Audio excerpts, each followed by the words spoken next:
Hi everyone, and welcome to this lesson. This lesson is going to be scanning with Metasploit and is our final lesson in the scanning section. So we're going to cover today just basic scanning. We're going to cover the auxiliary section of Metasploit, at least touch on it here. We're going to cover it more later as well. What we want to do is we're going to go into our Kali box and we're going to go ahead and just get right into it and load up MSF console. So like we did with Nmap and like we did with Nessus, we're going to do a scan of all ports using Metasploit. And I'm going to kind of just show you around the auxiliary section as well, so that way you can kind of get a feel. So now we're in Metasploit, and if you didn't see what I typed in, it's just MSF console. So once you type that in, it takes a minute to load. And from here, you can do a lot of things. We're going to get more familiar with it as we go along and learn how to use exploits and do some more scanning with it. What I like to do is if I'm looking to do some sort of specific scan, I might search for that scan. So I know I'm looking to do a port scan. So in our first few searches might take a while because the cache needs to get built. So that's unfortunate, but just is what it is. So once this loads, it should show us some options that are in the database for scanning. Okay, and so with port scans here, if we look at it, we're in the auxiliary module and we're under scanner here. And there's a few options for port scan that I can see here. So we're probably going to look for a SYN scan. We could also use TCP scan, but this is our stealth scan that we covered in the last couple lessons. And yeah, so what we want to do, if we want to use something like this, we can say use and just start typing it out. You can tab it through, you can copy paste if you want to, and then we'll just say SYN. So that would be the syntax. So we're going to select to use that module. And when you're in a module, the first thing you should always do is just type in show options. So it kind of shows you here what you need to do, what you need to set at least to have requirements. So if you look through it, some of these are already set for you under the required of yes. Interface isn't set to anything, but it's not required. Our ports are set to 1 through 10,000. So if we wanted to change that, we can say set ports 1 through, if we wanted to scan all ports, we could say 65535. And if you go back to show options, you can see now that it's been changed. So the real important one here, I guess there's a couple. We want to look at our hosts. So our host is the machine that we're trying to scan or the range that we're trying to scan. And you can see here that it says the target address range or the CIDR identifier. So we're not going to do a range, but we are going to just do a host. I'm going to use the same host I've been using. And for threads, I like to set threads at 10. It just makes everything run a little bit faster. And let's show options again. And now everything looks right. So what you could type in here is you could type in run, or I like to type in exploit just because it's fun. And it'll start. So there's not a lot of verbosity here. It's not going to give you updates really.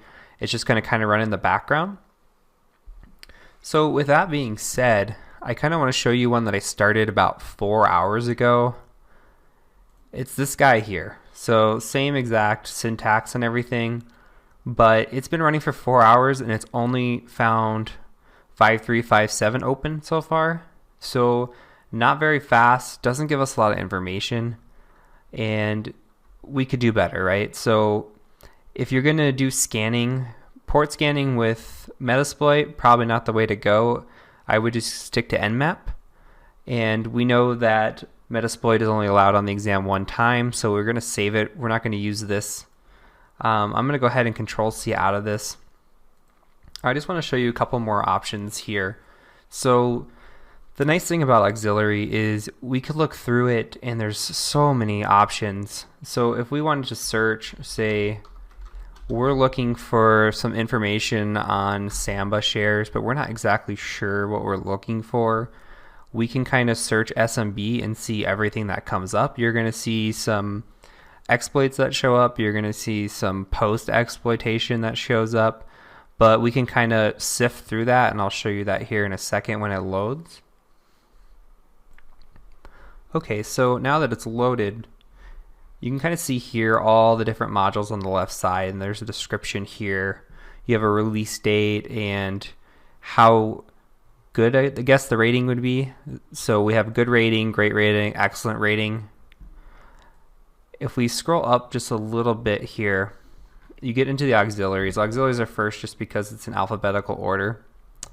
So you can kind of look at this. There's a denial of service in here. There's admin. There's fuzzing. There's scanners. So there's a lot of information that can be found. And auxiliary is really just finding information. Exploits are actually exploiting the machine. So if we look through some of this, there's some interesting stuff in here. Like we could search a machine for a Samba version if there was Samba enabled on the machine. We could look at a machine and see if it's running MS1710, Eternal Blue. So we can kind of use this to enumerate. We can enumerate shares, enumerate users. We can search if SMB1 or 2 is up. And there are auxiliary scans like this for lots of things, not just Samba. There are a ton of different scans. If we were to go in and just say use auxiliary scanner, and I hit tab a couple times, there's 515 possibilities just for auxiliary scanners. And you can see if we were to just go through them, there's a million different things here. So this will be your friend. You're going to kind of have to just learn it. The best way that I learned it was to just kind of stumble upon it. So if you find something like, say, this Konica FTP, you could use it, but you're going to probably find it by searching Konica and seeing that, hey, there's an auxiliary scanner for this, to see if the FTP traversal is even a possibility of an exploit before you go run the exploit.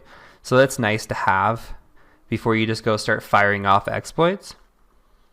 But this is something that you're just going to encounter along the way. You might see them pop up in Google searches as an option, and there's a million different things you can do. But I do recommend that you get familiar with Metasploit. And we're not going to have a module over it because it's not really going to be exam heavy. But you're going to see it a lot in the course because I do think it adds value. You're going to use it more than not in the real world. So this is something that you definitely need to familiarize yourself with. So this is just a really basic overview. I just wanted to show you the auxiliary scanning as another option. But we're not going to do it through the course. So just use Nmap, stick with that, and you'll be good to go. And that's it for this lesson. So I thank you for joining me. My name is Heath Adams, and I will see you next time.